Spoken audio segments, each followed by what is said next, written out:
And hello, one and all, and welcome to my Payback preview and predictions video. In this video, we're going to take a full rundown look at the upcoming Payback 2016 card.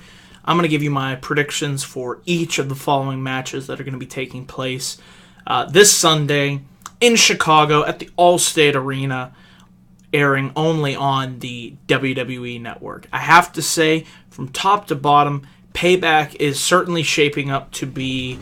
This has potential, I think, to be either a B or A show. If every match delivers, this could be WWE's best pay-per-view of the year. Dare I say it? Yeah, I will. This show can be better than WrestleMania. I feel there are a number of good matches on this card, up and down. Really don't have a problem with any aspects of this card. I feel like we're getting new talent a chance to shine, give them a chance to be established. So yeah, really no complaints about the build to Payback. As I said, I've been really enjoying it, and I feel like we can get a lot out of this show, and this could really help WWE keep the momentum that I feel that they have going into shows such as Extreme Rules, Money in the Bank, Battleground, and eventually culminating in SummerSlam. So I think we could definitely be in for a worthwhile couple of months leading up to the big show of the SummerSlam. But we'll have to wait and see where WWE goes in that aspect. Now we're going to take a look, and I'm going to give you my predictions for each of the following matches taking place this Sunday at Payback. So the first match on the show, it's taking place on the pre-show. Again, it's going to be Kalisto defending his United States Championship against Ryback. Not a match that I was too down to see again. I did not see their first match at WrestleMania. I heard it was okay to decent.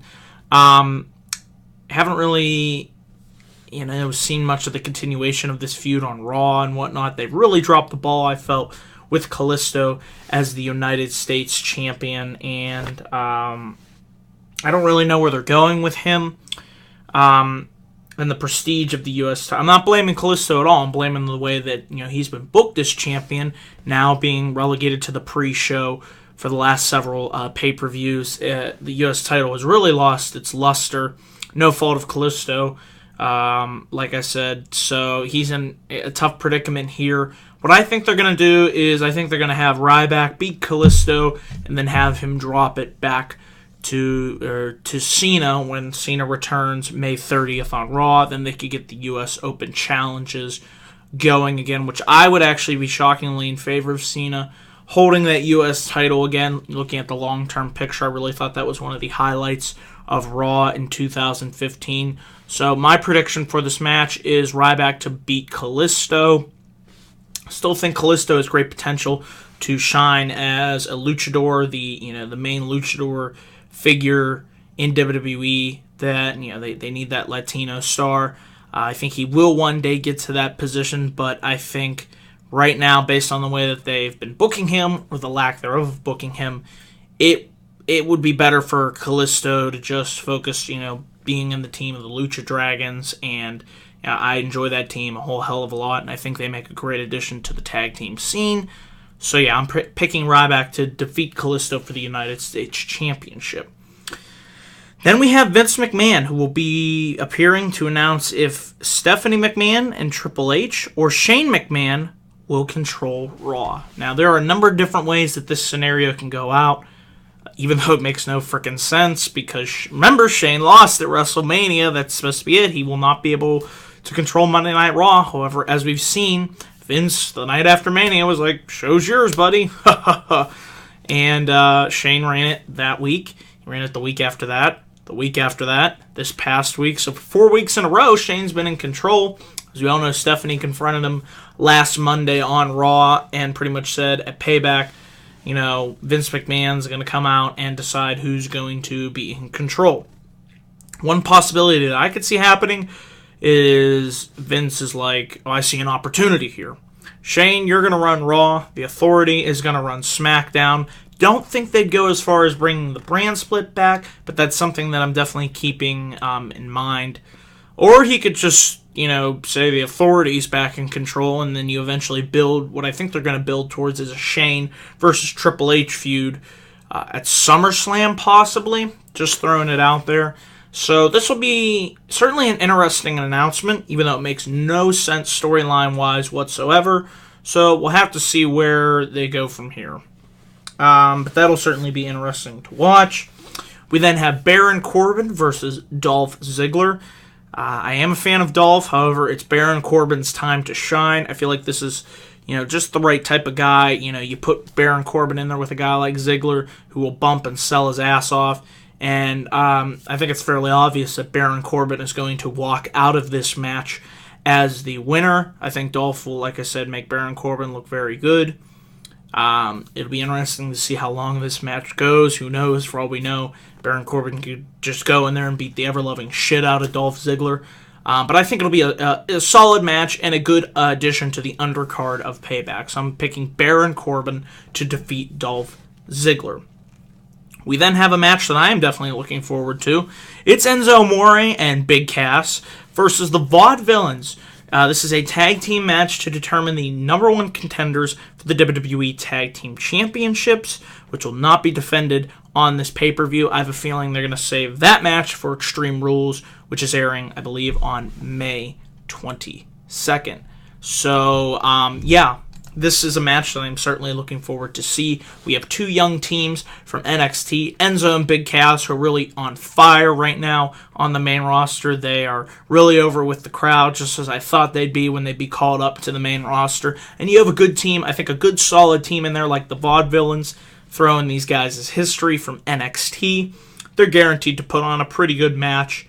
And I think you want to save Enzo and Big Cass versus the New Day for SummerSlam. I feel like that would be the right opportunity to have that match, and it being in Brooklyn and whatnot. So my prediction is the Vaudevillains will walk out of this match as the new number one contenders to the New Day for the New Day's Tag Team Championships. I'd be okay with that. It's a fresh team, team from NXT and whatnot.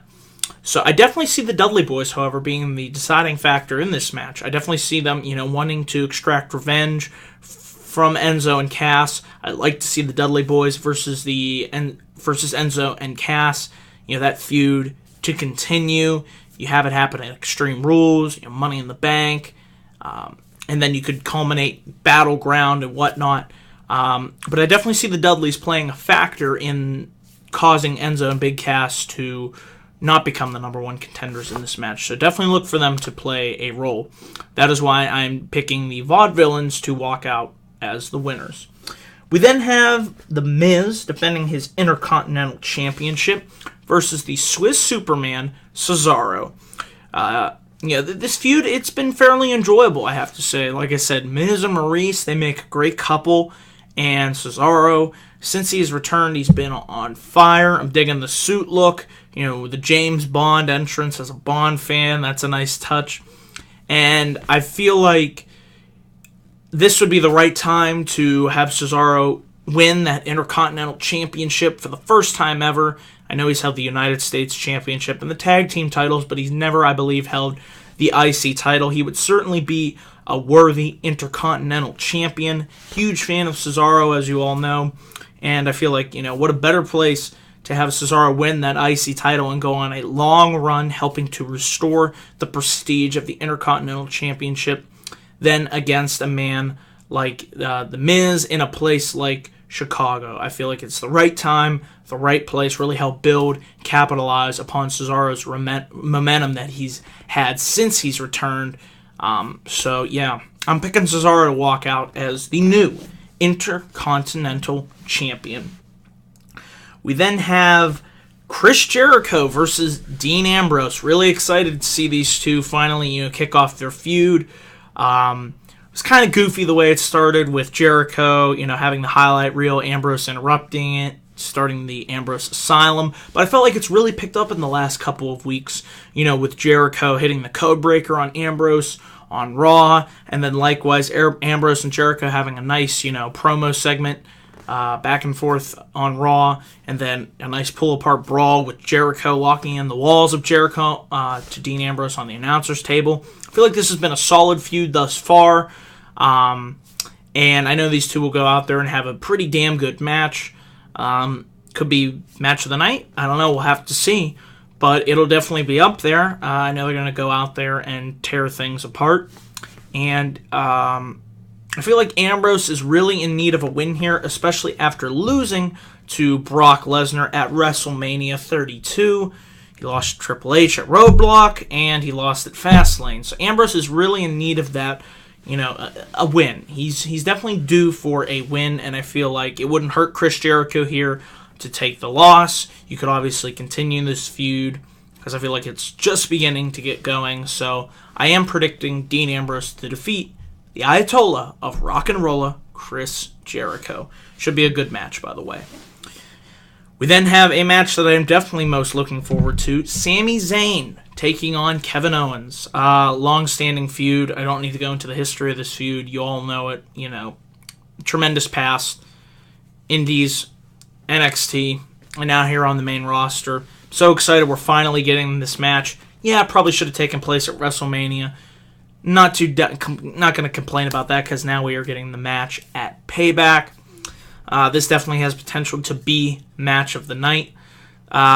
Very interesting to see who walks out the winner here. I think logically it would make sense to have Kevin Owens win. You want to build Sami Zayn up to that underdog-like status and eventually have him topple the monster in Kevin Owens later on down the line. I think right now, with this feud just getting started on the main roster, I don't think it would make too much sense to have Sami Zayn knock off Kevin Owens in their first one-on-one match on the main roster. I think you could do a scenario where maybe there's, I don't know, about a disqualification. That might be kind of cheap. You could do double count out. There are a number of different options that could happen here, but I do see Kevin Owens being victorious in this match, and it would lead to the continuation of this feud between him and Sami Zayn, which I have no problems with. So it definitely has potential to be match of the night, and I'm picking KO to walk out with the win. We then have Charlotte defending the Women's Championship with Ric Flair in her corner versus Natalya with Bret Hart in this corner. Really looking forward to this match. Enjoyed the last match between Natalya and Charlotte at the Roadblock special. Thought they went out there and had a pretty damn good women's match. And with the stakes being even higher, this being a pay-per-view, being in Chicago, and with two Hall of Famers in their corners, and this being also for the Women's Championship, how nice that sounds. I know Charlotte and Natalya are probably going to go out there and have a damn good match, if not try and top their previous matches, the one at Roadblock and the other one and in NXT. So, very interesting to see who will walk out the winner of this match. I could see Charlotte retaining, but however, with the addition of Bret Hart and the upcoming the upcoming Extreme Rules pay-per-view on May 22nd, I'm predicting that Natalya will walk out as the new women's champion. It would be a long time coming. Natty definitely deserves a run with the belt, and I think thereafter she will drop the belt again in the rematch to Charlotte at Extreme Rules, so having a short title reign, but holding the title nonetheless. So I'm going to surprisingly pick Natalya to walk out as the new women's champion. And then finally, we have our main event of the evening. It is Roman Reigns defending his WWE Championship against the phenomenal AJ Styles. Really think the build to this match has been very well done. Love the inclusion of Anderson and Gallows. Really playing up whose side are they on. They obviously laid out both Roman Reigns and the Usos on the last couple episodes of Raw. They're teasing, helping AJ Styles in this match. Might we see them get involved? We'll have to see how things play out, but there's definitely a lot of intrigue going into this WWE World Heavyweight Championship match, and I, for one, am certainly looking forward to this main event match. I think it's very unlikely that we see AJ Styles win here. I'm 99% certain that Roman Reigns will walk out and retain his WWE World Heavyweight Championship. However, if they choose to go down the route of having Anderson and Gallows reunite with AJ Styles, reforming the Bullet Club in a way, I could definitely see AJ walking out with the belt. Would certainly be shocking. However, the scenario that I would like to see play out is you finally go with the Roman Reigns heel turn that he's desperately needed. And I feel the best way to do this is you have Anderson and Gallows come out, tease that they're going to align with AJ Styles, and then turn on AJ and help Roman Reigns retain his WWE World Heavyweight title, thereby officially forming the Roman Empire. I feel like it would be a swerve. You really wouldn't see it coming. Be something, obviously shocking, help change up Reigns' character. The audience is already booing him, so give him a reason to boo even more. And I feel like he could go on that dominant monster heel run that I know that he has in him. So yeah, I am predicting Roman Reigns to walk out to retain his WWE title. I'm just not sure how the end results will play out. And as a fan, I like that. It's unpredictable in a way, and I'm definitely curious to see how this main event match goes down. So yeah, like I said, solid card from top to bottom. So yeah, those are my thoughts and predictions for Payback on Sunday, May 1st. So let me know your guys' thoughts and predictions for the upcoming Payback card. Always enjoy getting that feedback down below. Thank you all for watching this video. Please click that like and subscribe button for more video content coming soon to this channel. I hope to get up my late NXT and Lucha Underground reviews by tomorrow, so stay tuned for that. And of course, be on the lookout for my live Payback review, which will be airing around, should be around 11 or 11:30 on this upcoming Sunday. So until then, guys, take care, stay safe, and let's go Pens.